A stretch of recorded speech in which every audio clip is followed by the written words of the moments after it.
Okay, our next book is the very, very famous Great Gatsby by F. Scott Fitzgerald. A lot of students love this book. I'm not going to promise that you love it. It's still an old book, but it's absolutely a classic, and the story is phenomenal. So for these notes, very simple. I just want you at the very bottom of your modernism paper, I just want you to list these characters and then just take the notes on here about these characters. Very simple, but the characters get a little bit confusing for some people, so I want all of them written down.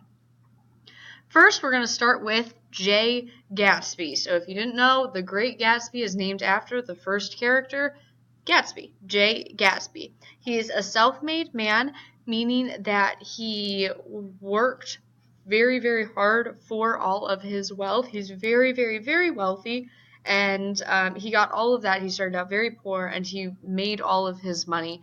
And part of the story is finding out how he did this, because there's lots of lies and rumors that circle around him.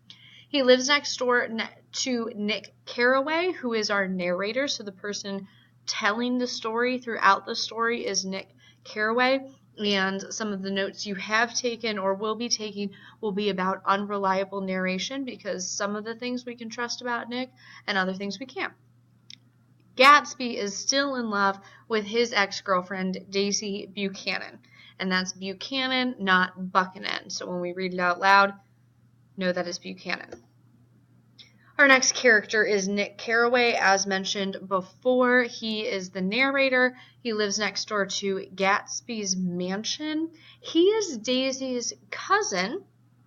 He's from the Midwest. He's from Chicago, and he is kind of a fish out of water, meaning he's kind of out of place with a lot of the characters from this book. Next is Daisy Buchanan, again, Nick's cousin. She is Gatsby's ex-girlfriend, and Gatsby's still in love with her. She's married to a man named Tom Buchanan. She's very, very, very selfish, and she's very materialistic and spoiled, which you're going to see right away in this book. Tom Buchanan is married to Daisy. He went to Yale with Nick Carraway, our narrator. He comes from old money, which we will talk a lot about as we read this book. He's very, very power hungry, and he's very, very racist, and that is something you will see right away again in this book. And Tom is having an affair with Myrtle Wilson. They're having an affair with each other. She's married to a man named George Wilson, and Myrtle's very poor. George owns a garage. He fixes cars. Tom brings his cars to George, and that's how he met Myrtle, and that's how their affair started. George is blue collar, which means he is working class and he is poor. He relies a lot on Tom's business, and Myrtle wants to marry Tom. Finally, our next character is Jordan Baker. She is a professional golfer. When we do quizzes over this, one of my most common questions is, what is Jordan Baker's profession? She is a golfer. Try to remember that. She's a friend of Daisy Buchanan's. They're best friends. She also is old money, like Tom and like Daisy. And she kind of has a summer fling or summer romance with Nick Carraway. It's a side story. It's not one that we pay a ton of attention to, but it does keep the plot going. So thinking about the setting of this book and getting more specific into what time period of modernism it is, it's set in 1922. It's set in New York City. It's specifically in Long Island in this area called West Egg and East Egg. You have a map in your packet. It is on page 8 of your packet, so you can look at it. We'll talk more about it, but if you see those two little peninsulas on the map, East Egg is where Tom, Daisy, and Jordan live. They're all old money, and West Egg is where Gatsby and Nick live. In chapter 2, we'll talk about where Myrtle and George live. This is the Jazz Age, so Prohibition is in effect. People are not legally allowed to drink Dances such as the Charleston were popular. There's a lot of unique slang. You're going to hear Gatsby say old sport a lot, which is kind of a funny quirk he has. This is a time before the Great Depression, and so there's a booming economy. People are rich and they are throwing away money, just like in the Fitzgerald biography. They just drink a lot and they spend a lot, even though drinking is illegal and even though they should be smarter with their money. Rich people are spending a ton. There's a huge rebellion against the social norms of the early 1900s. So women are wearing shorter shorts. They're showing their arms, which seems crazy now, but was not common for the time and was not appropriate for the time. Lots of women no longer got married when they were 18 or 19 years old. They delayed marriage. They waited until their 20s or later to get married. People drank, they smoked, women drink and smoke. It was a very, very carefree lifestyle. And this, of course, all changed when the Great Depression hit and then World War II happened. It was a time of great rebellion against the depression and despair that was caused by World War I.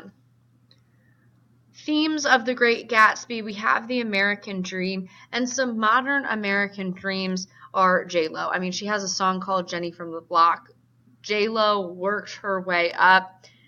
Eminem talks about it in all of his songs. Obama, who was the president when this PowerPoint or Prezi was made, he worked hard to get to where he is or / was. Stephen King, a very, very famous author.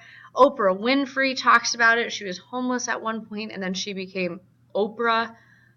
We have Bill Gates, Kelly Clarkson, and I'm sure you guys can name far more modern examples like LeBron James or Dwayne Wade or a lot of the celebrities and athletes that we see now.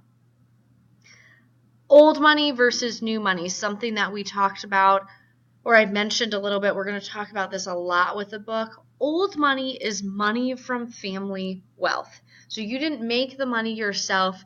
You came from a family that already had lots and lots of money. So much money that you don't have to work. Old money people don't work. You won't see Tom work in this book. You won't see Daisy work. They're reserved and refined. This is like, think Queen of England or very, very famous people who haven't had to work. So LeBron James is not old money. He's going to be new money. He was not born with lots of money. He worked his butt off to get to where he is and have as much money as he does. A little bit showy with his money. And these weren't people that were very respected in the 1920s. There's a high respect for people like this in today's society, but they weren't respected now. So if LeBron James is new money, then LeBron James's kids and his kids' kids, if they're using the money appropriately and saving it, his kids technically don't have to work because he has so much money. That would make them closer to old money. So people living off their families or their parents' wealth rather than making their own. Last, and this is a really old example, but if you watch reality TV or if you watch Lindsay Lohan versus Paris Hilton, both have drug problems, both drunk driving arrests, both sex scandals, both make bad movies, both have failed singing careers, but which one still gets endorsement deals and maintains acceptance in elite social circles? It's Paris Hilton. Her dad is the Hilton. Like, he has the hotel chain. He worked hard to get to where he is. Old money wins even in today's society. The Queen of England is going to get whatever she wants. LeBron James might not. And he's still made a ton of money. And he is like royalty in America. But old money will always win. So that's The Great Gatsby. Let me know, of course, if you have any questions. And once you're done with the notes, come on up and have me check them.